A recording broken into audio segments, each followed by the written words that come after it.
जय भीम साथियों। दीपक पासवान जय जय जय जय जय भीम। अभी लगा हमारे सभी साथियों के अंदर में जोश भरा पड़ा हुआ है। तो मैं सबसे पहले all India SC/ST railway employee association की तरफ से आप सभी साथियों का, रेल कर्मचारियों का, माताओं बहनों का और हमारे सभी छोटे छोटे नन्हे मुन्ने जो भी भाई अभी बहुत ही शानदार स्पीच दिए हैं, उन सभी का हार्दिक स्वागत एवं अभिनंदन करता हूँ। आप सबको जय भीम, जय संविधान। साथियों, आज हम सब बाबा साहब भीमराव अम्बेडकर जी की 132वीं जयंती को मना रहे हैं। और साथियों, जब भी हम बाबा साहब भीमराव अम्बेडकर की बात करते हैं, मतलब अम्बेडकर वाद की बात करते हैं। और अम्बेडकर वाद का दर्शन जो है इतना गहरा है कि जिसको हम महज 5 मिनट या 1 घंटे के अंदर में या 1 दिन के अंदर में हम लोग समाप्त नहीं कर सकते, उनका जीवन दर्शन नहीं करा सकते, क्योंकि यह एक अथाह गहरा महासागर के जैसा है। ठीक है, तो बाबा साहब का हमारे भारत राष्ट्र के लिए क्या योगदान रहा, सबसे महत्वपूर्ण बात यह है।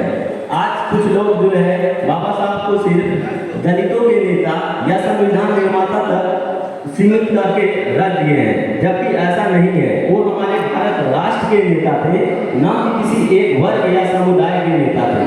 ठीक है, उनके दिलों में भारत बसता था। हम इस बात को क्यों कह पा रहे हैं? क्योंकि बाबा साहब हमेशा कहा करते थे कि हम सब सबसे पहले और अंत में भारतीय हैं। ये उनका कहना बहुत बड़ा कथन है कि हम सब सबसे पहले और अंत में भारतीय हैं। और बाबा साहब सबसे बड़ी एक बात क्या बोलते थे कि मुझे सिर्फ मूर्तियों में मत ढूंढना या मुझे सिर्फ तस्वीरों तक सीमित मत रखना। मुझे और मेरे विचारों को जानना हो तो मुझे किताबों में ढूंढना, नहीं तो मैं महज एक सिंबल के तौर पे सिर्फ सिंबल बन के रह जाऊंगा। तो साथियों, हम लोगों को अगर बाबा साहब के विचारों को जानना है तो उनके किताबों को पढ़ना पड़ेगा, नहीं तो हर साल ऐसे ही हम लोग जयंती सिर्फ मनाते रह जाएंगे और मूर्तियों और तस्वीरों तक सीमित करके उनको छोड़ देंगे, जबकि हमको ऐसा नहीं करना है। तो अभी तो हमको ज़्यादा मौका नहीं मिला हुआ है। मैं कुछ उनके महत्वपूर्ण योगदान को जो हमारे भारत राष्ट्र को समर्पित है आपको समझ रख दे रहा हूँ।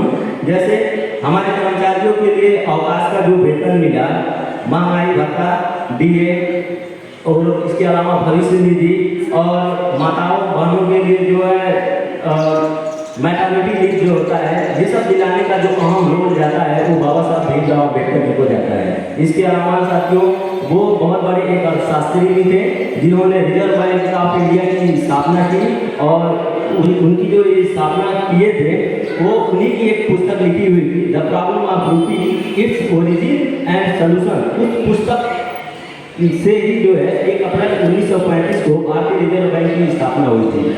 श्रम मंत्री रहते हुए उन्होंने कामकाजी लोगों के लिए उनका कार्य का जो घंटा है 12 घंटे से घटा करके 8 घंटा करने का जो श्रेय है वो भी बाबा साहब भीमराव अम्बेडकर जी को जाता है।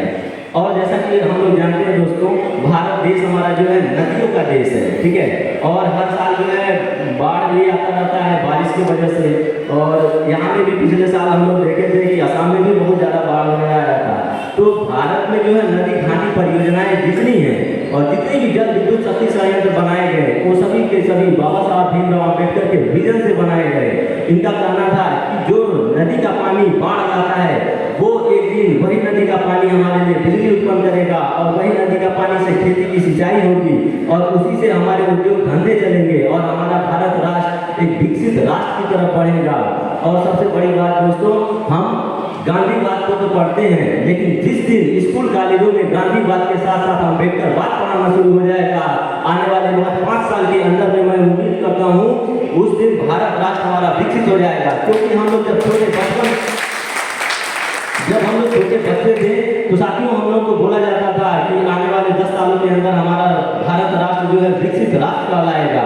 और यही चीज़ हम अभी भी अपने बच्चों को बोल रहे हैं, लेकिन आज तक नहीं हो पाया।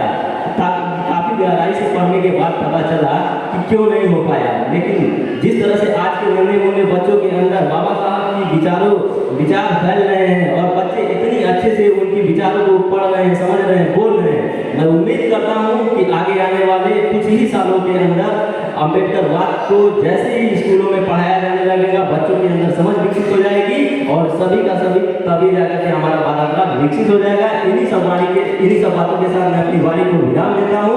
आप सभी को जय भीम, जय संविधान। धन्यवाद।